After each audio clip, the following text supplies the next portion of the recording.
তো hello guys, তোমরা কি কখনো এই আইসক্রিমকে ফুটান্ত গরম তেলের ভিতরে দিয়ে দেখেছো? আর হ্যাঁ, এটা কিন্তু সত্যি আইসক্রিম। তো আজকে আমরা সেটাই করতে যাচ্ছি। অনেকে বলে এটা নাকি গরম তেলের ভিতরে দিলে অনেক বড় একটা ধামাকা হতে পারে। তো আজকে আমরা দেখতে চাই আসলে এই কথাটা কতটা সত্য নাকি মিথ্যা। তাহলে চলো আজকে আমরা সেটাই ট্রাই করে দেখি কি হয়। তো ভিডিও শেষে এমন কিছু হয়েছে সেটা দেখার জন্য একদমই প্রস্তুত ছিলাম না। তাহলে চলো আমরা সরাসরি ভিডিওতে যাই, তারপরে দেখি এটার অবস্থা কি হয়। ভিডিওর ভিতরে যেগুলো দেখানো হয়েছে কখনো সেটা বাড়িতে স্কুলে ট্রাই করবে না। আমরা কিন্তু কড়াইয়ের ভিতরে তেলটা অনেক গরম করে নিয়েছি। এবার আমরা আইসক্রিমগুলো ওর ভিতরে এক এক করে ছেড়ে দেব, তারপরে আমরা রিয়াকশন দেখব।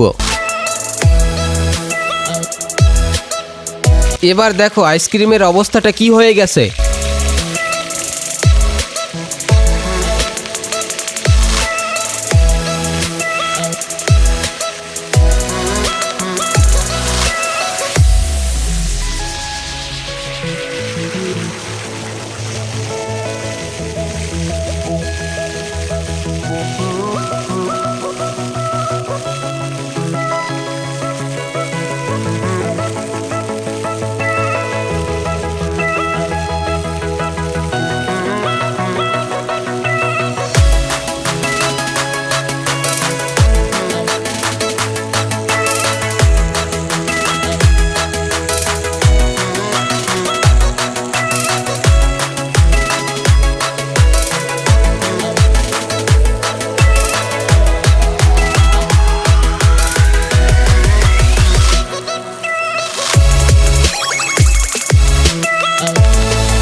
তো দেখতেই পাচ্ছ আইসক্রিমটা কাঠের ভিতর থেকে কিছু সেকেন্ডের মধ্যে গলে গেল।